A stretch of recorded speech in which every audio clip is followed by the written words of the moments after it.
In this video, I'll show you how I set up my Google business profile to help me land jobs and attract more customers in my service area. And make sure to stay to the end if you want an extra step to help your profile stand out and be found by more potential customers. If you don't already know me, my name is Andrew Latursky. I help hardscape contractors who are already doing at least $500,000 a year in revenue scale past that plateau, helping them attract higher paying clients and scaling their business for consistent cash flow that doesn't require them to actually manage the business 50 or 60 hours a week. But enough about me.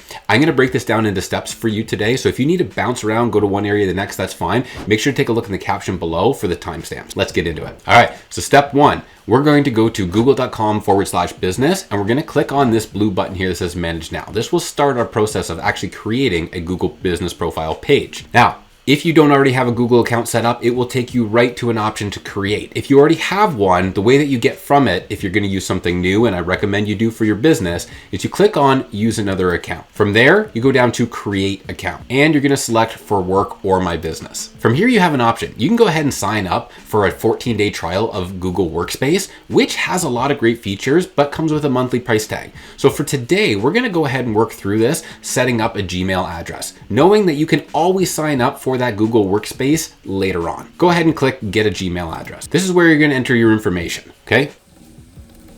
And hit next. From here, you're going to enter in your birth date and year, and they ask for your gender, all right? Hit next. All right, and next you enter your email. Here you have an option to enter an email that you already have existing. It could be your work email if you've got something tied to your domain name, or it could be a personal email that you've got from somewhere else.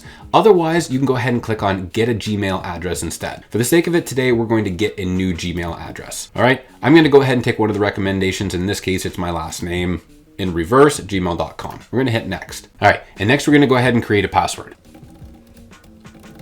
Okay, and sometimes Google will ask you to confirm that you're not a robot by asking you to put in your cell phone and then they'll send you a code. If that happens, go ahead, put in your number and then enter the code that they text you. Once you've entered the code, click next. All right, and next it'll ask you for recovery email. This is up to you if you actually want to put one in. For the sake of it today, we're going to skip. Next, we'll review the account. Everything looks good. We hit next. Now you're going to have to go ahead and read through the privacy and terms.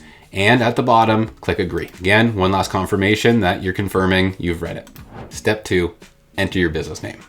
All right, so from here, you're going to go ahead and enter your business name. You want to type it in this box and make sure that Google hasn't already created one for you. If you do, it'll create a duplicate and then can cause problems down the road. So go ahead and type in your business name. If it comes up from the drop-down list, go ahead and click on it. In this case, we're going to call it Andrew's Landscaping.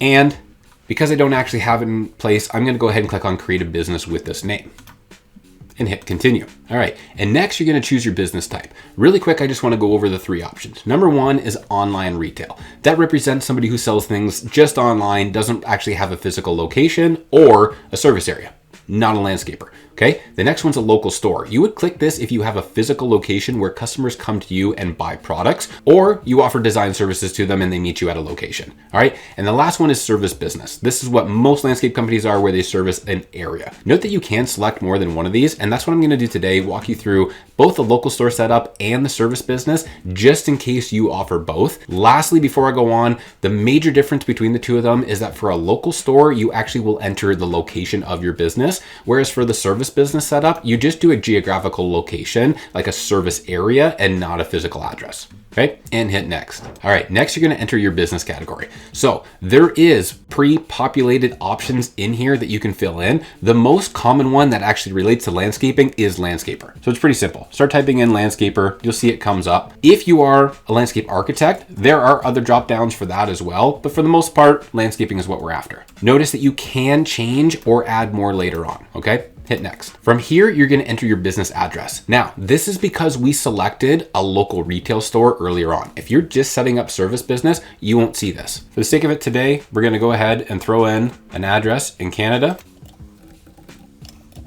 and hit next. Now, real quick, it's going to ask if any of these are my business. Because they aren't, and we're just setting this up today for the sake of the demonstration, I'm going to click none.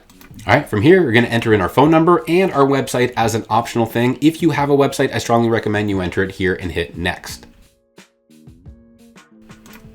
This next page is really just to get you to opt in. They'll ask if you want to opt in for news and tips about how to improve your business profile, or to get invitations and participate in occasional surveys or pilots. If you want to, click them. Otherwise, click continue. Step 4, get verified. So Now that you've entered some of your business information, you need to prove to Google that you actually have a business and that you're not just somebody on the internet scamming, all right? It will give you an option for how to get verified. My recommendation is you go with the phone code. It is the easiest and the quickest way to do it. For the sake of the video today, I'm gonna go ahead and click down on this one that is more options, and I'm gonna verify later. Note that you can do this so that you actually stick along and follow the procedure of setting up the rest of your profile. But if you don't verify your account, your page will not show up, customers will not be able to find you, and this whole thing would have been a waste of time. Hardscapers, if you've made it this far through the video and you've already found value, go ahead and click that subscribe button below, and that way you'll stay up to date on all of our new videos that have come out that you can use to help grow your business faster. Step 5, adding services. So this is the section where you can go ahead and click on services that will get tagged to your profile and will actually help you rank higher based on customer search results. Make sure that you use as many of these things that actually relate to your business as possible to get you a better ranking on Google. Now, you will see pre-populated ones. Click on anything in there that directly relates to your business. Otherwise, you're gonna need to add a custom service. And to do this, you're gonna click on add a custom service. Type in what it is that you offer, things like walkway landscaping, driveway landscaping, whatever it is. You can go ahead and add as many of these in and tag them to your profile, right? When you're done that, click next. Step 6, business hours. All right, so this may seem like a very unimportant step, but trust me, this is not the way that you want to get flagged by doing things that are against Google's guidelines. If you enter that you're open 24 hours, I know that sounds better because it may rank you higher on the list of who's available, but notice that this will cause problems later on when you try and run ads or do other things in your profile. So I strongly recommend you only enter the hours that you are physically either open at a location or that you're willing to accept phone calls from customers. Once you've toggled the day on, enter the time of day that you will start taking calls and when you would finish taking calls, and then click next.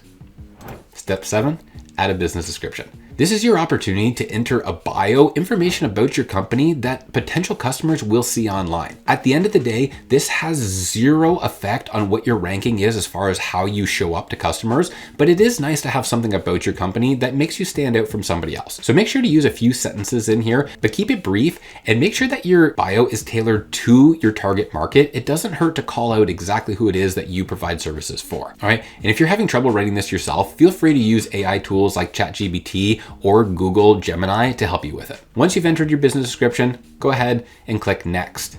Step 8, add photos. Now this is an important step. This does contribute to whether or not customers interact with your profile. Google has released that there's a 35% higher click rate on profiles with photos than ones that don't have it, okay? Here you have an option. You can click and drag photos from your desktop directly into here, or click this box here and upload photos from a particular folder on your computer. Now, you're gonna wonder, what kind of photos do I upload here? I strongly recommend that you do as many photos that will show the diversity of your business in the best light that you can. So what does that mean? That means having pictures of your team members up here. That shows pictures of your vehicles, your equipment, but make sure they're clean before you post them, please.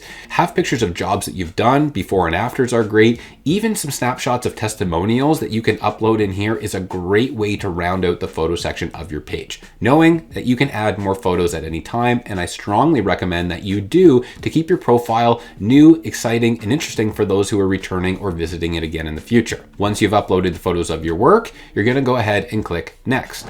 On this page, you'll see that Google is offering you up to $600 in advertising credit. That's great if you're ready to start running ads right now, but if not, go ahead and click skip for now. Know that you can claim this credit later on. Now, if you remember at the beginning of the video, I mentioned that you can create these accounts with Google Workspace, but that you'd have an option to do it later. On this page, it's asking if you want to do a free Workspace trial. Again, know that you can add this later on, and for the sake of today's video, we're gonna skip it. Lastly, Google's gonna let you know that once you verify your page, everything will be visible. Click continue. All right, so there you go. Your profile is set up. Once you've done that, you'll land on this page here. You'll notice that this is the business dashboard. This is the bunch of options that Google gives you to edit your profile, read reviews, get your messages, upload photos, and more. This is where you'll make changes to your page as time goes on if you need to do so. I'm gonna show you really quick, if you're a service-based business, the extra step that you need to take at this point in time. You're gonna click on edit profile, and then you're gonna go to location. From here, you're gonna scroll down and you're gonna see where it says service area, and you're gonna click add. You have an option to add up to 20 service areas here, but note that you can't put service areas outside of 2 hours or Google will actually suspend your account. Go ahead and enter in as many areas around you, and then it'll show up on a map of the service area that you actually provide. If earlier in the video, when you clicked on your type of business, it was just a service business. You will have already been asked to enter these service areas earlier on. And if you didn't include 20 of them or too many, this is how you edit it at this point. Once you've done that, you can click out of it and click save. Now, before you do any of that or change anything that we've just set up, remember, you must verify your account or all of this is wasted. All right. You'll notice down here, it says that it is not publicly visible. We're going to go ahead and click on get verified. And I would suggest that you do that because it may take a little while for Google to actually acknowledge that you verified it and prove that you exist. So click verified and get it done now. So while you're waiting for your Google page to get verified, there are actually other optimizations that you can do to your page that will help you stand out from the other dozens of landscapers that might be in your area. Make sure to watch my next video about how to optimize that account that helped me land even more leads and rank higher on Google without spending money on ads. And lastly, hardscape contractors, if you're looking to grow your business faster this year, you're already doing at least $500,000 or more in revenue, but you want to scale faster, build bigger teams, and land higher quality projects, then click the link below and set up an intro call so you and I can talk about your business and find out whether or not business coaching and consulting could be right for you.